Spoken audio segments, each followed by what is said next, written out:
Hello बच्चों, तो start करने जा रहे हैं मेटाबॉलिज्म को। और यहाँ पे हम पढ़ेंगे मेटाबॉलिज्म के दोनों टाइप हैं, एनाबॉलिज्म, कैटाबॉलिज्म, इन सब को। तो मेटाबॉलिज्म बेटा आपको पता होगा, आपकी बॉडी में, आपके सेलों में, आपके ऑर्गन्स में जो भी केमिकल रिएक्शन हो रहे हैं, जो भी प्रोसेस वगैरह हो रहे हैं, इन सब को हम कहते हैं मेटाबॉलिज्म। सिंपल लफ्ज़ों में हम कहें तो आपकी बॉडी में जो भी काम काज हो रहे हैं, वर्क हो रहे हैं, प्रोसेस हो रहे हैं, फंक्शन हो रहे हैं, इन्हीं को ही बेटा हम कहते हैं मेटाबॉलिज्म। अब मेटाबॉलिज्म जो है ना, ये दो तरह के होते हैं, या सिंपल समझें इसके दो टाइप हैं। एक वो प्रोसेस जिसमें ये आपके बायोमॉलिक्यूल बने, तो उसको हम कहते हैं एनाबॉलिज्म। या फिर इन मॉलिक्यूलों को बॉडी आपकी तोड़े, तो उसको कहते हैं कैटाबॉलिज्म, एनर्जी वगैरह हासिल करने के लिए। अब ये प्रोसेस दोनों ही है ना, आपकी बॉडी में एक साथ होते हैं, और इनको करने वाले अलग अलग आपके सेल के ऑर्गेनेल्स होते हैं। जैसे देखें, ये आपकी बॉडी का एक सेल है, सेल के अंदर ये न्यूक्लियस है, इसमें डीएनए। अब ये डीएनए आरएनए को बनाता है, इस अमल को कहते हैं ट्रांसक्रिप्शन। तो ये कौन सा प्रोसेस हुआ? बनाने वाला प्रोसेस हुआ, इसको हम कहते हैं एनाबॉलिज्म। इससे ये जाके ये मैसेज देगा राइबोसोम को, फिर ये राइबोसोम अमीनो एसिड्स को मिलाता जाएगा, और ऐसे ये प्रोटीन बनाता जाएगा। तो ऐसे देखें, ये मोनोमर जो है ये जुड़ते जा रहे हैं, प्रोटीन है या पॉलीमर बनता जा रहा है। तो इस बनने वाले प्रोसेस को हम कहते हैं एनाबॉलिज्म। इसे आपकी बॉडी में जो प्लांट्स वगैरह जो होते हैं, उनके अंदर ऑर्गेनेल है क्लोरोप्लास्ट, जो फोटोसिंथेसिस करता है। तो यहाँ पे ये प्रोसेस जो है ना, इसमें मॉलिक्यूल बन रहा है, ऑर्गेनिक मॉलिक्यूल, मेजर मॉलिक्यूल, बड़ा मॉलिक्यूल। इस प्रोसेस को हम एनाबॉलिक प्रोसेस कहते हैं। इससे आपकी बॉडी में एक ऑर्गेनेल है लाइसोसोम, ये आपके पॉलीमर्स हैं, बड़े बड़े मॉलिक्यूल्स हैं, इनको तोड़ता है। तो इस प्रोसेस को हम कहते हैं कैटाबॉलिज्म। इससे बेटा आपके सेल में माइटोकॉन्ड्रिया है, ये रेस्पिरेशन करता है, जो कि ग्लूकोज जो है ना, इसको तोड़ता है और इससे एटीपी बनाता है। तो ये प्रोसेस आपका कैटाबॉलिक प्रोसेस है। कैटाबॉलिक प्रोसेस में हमेशा एनर्जी जनरेट होती है, जो आपके अलग अलग जो मैकेनिकल प्रोसेस है उसके लिए इस्तेमाल होती है। तो होप आप ये चीज़ें समझ गए होंगे। अब इसको थोड़ा सा हम अच्छी तरह से डिस्कस करते हैं, रीडिंग भी करते हैं।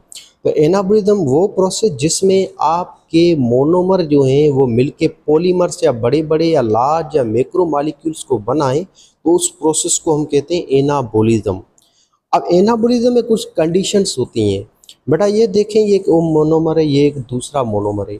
ये दो मोनोमर तभी रिएक्ट करेंगे जब एक मोनोमर डोनेट करेगा हाइड्रोजन, दूसरा डोनेट करेगा OH।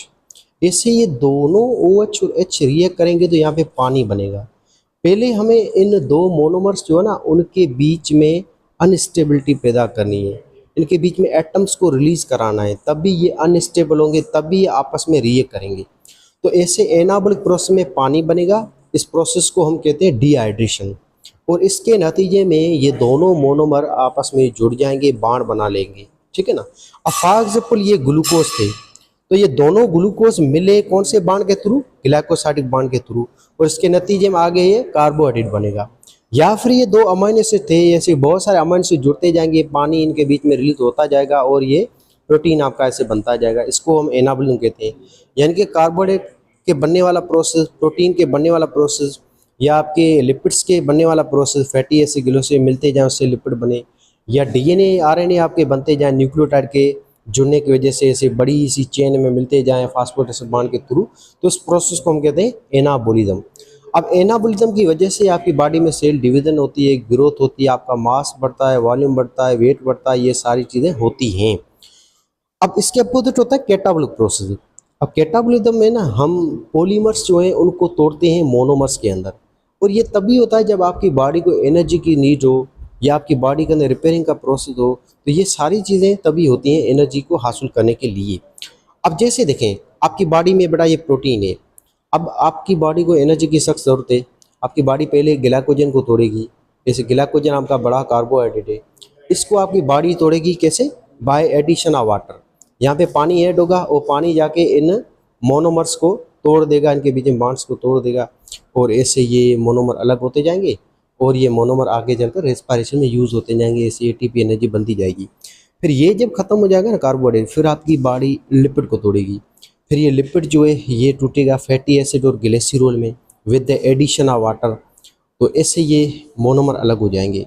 फिर आगे चलकर बेटा आपकी बॉडी में प्रोटीन टूटेगा। प्रोटीन टूटेगा तो इससे अमीनो एसिड निकलेंगे। फिर अमीनो एसिड जो है ये कन्वर्ट होते हैं आगे ग्लूकोज के अंदर, फिर आपकी बॉडी को ये एनर्जी मिलती जाएगी। तो ये कैटाबॉलिक प्रोसेस है, इसमें हमारी बॉडी जो है ना एनर्जी हासिल करने के लिए इन पॉलीमर्स को तोड़ती है मोनोमर्स के अंदर।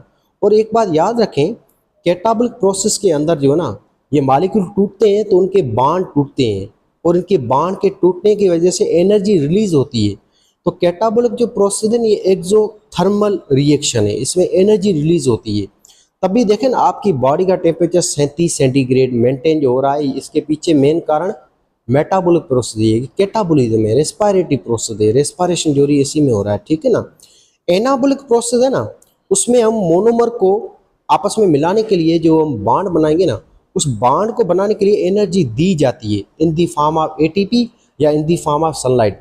जैसे देखें फोटोसिंथेसिस के प्रोसेस में कार्बन डाइऑक्साइड और पानी मिलते हैं ना, तो इनको मिलाने के लिए एनर्जी यूज होती है। इस एनर्जी को कहते हैं सोलर एनर्जी। ये सोलर एनर्जी जाके इस पानी के हाइड्रोजन और कार्बन डाइऑक्साइड को रिएक्ट कराती है, एनर्जी देती है, फिर ये मिलके बनाते हैं ग्लूकोज को। तो एनाबॉलिक प्रोसेस जो ना ये एंडोथर्मिक रिएक्शन है, और कैटाबॉलिक जो है ये एक्सोथर्मल रिएक्शन है, इसमें एनर्जी वगैरह रिलीज होती है। अब इसकी थोड़ी सी हम रीडिंग करते हैं।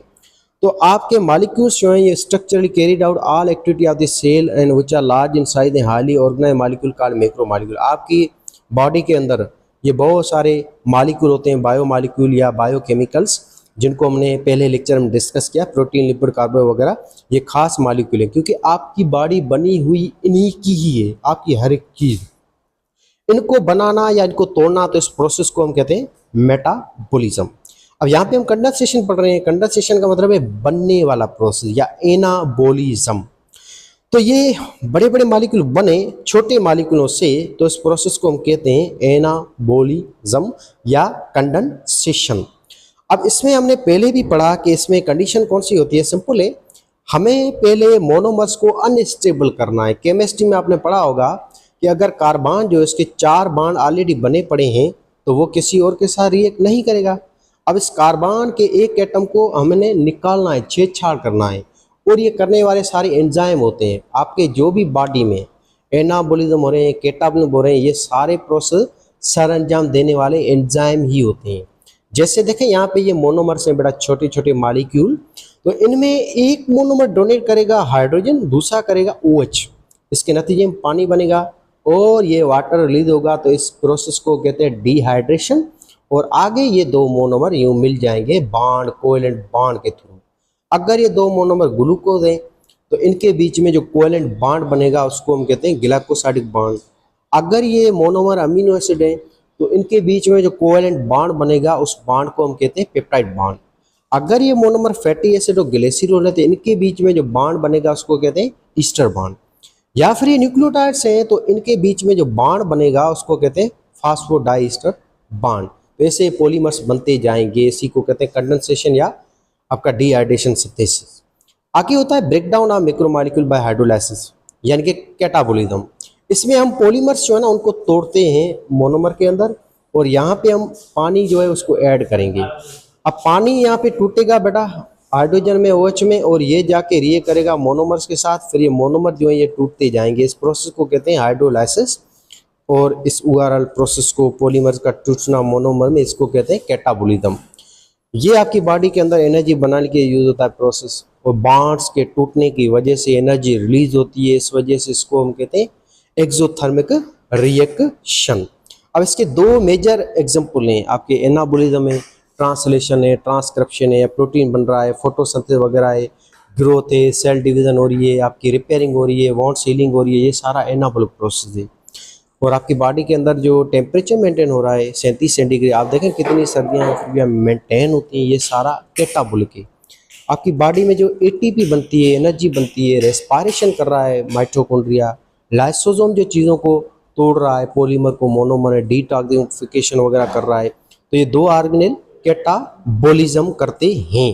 तो ये दोनों प्रोसेस सेल में एक साथ चलते हैं अल्टरनेटिवली, ठीक है ना। ऐसा नहीं है कि एक सेल में एक प्रोसेस होता है दूसरे में नहीं, ये ऑर्गेनेल्स है ना, ये अलग अलग ये सारे काम करते हैं, और एक ही जगह पे एक ही सेल में दोनों ही प्रोसेस एक साथ चलते रहते हैं। आपकी बॉडी के अंदर ओवरऑल बेटा 1000 केमिकल रिएक्शन होते हैं, और इन सारे केमिकल रिएक्शन को हम कहते हैं सिंपल लफ्जों में मेटाबॉलिज्म, यानी कि आपकी बॉडी का काम काज या वर्क या फंक्शन, सिंपल। ठीक, कोई क्वेश्चन कन्फ्यूजन है तो कमेंट सेक्शन में ज़रूर लिखिएगा। नेक्स्ट लेक्चर में हम डिस्कस करेंगे वाटर को।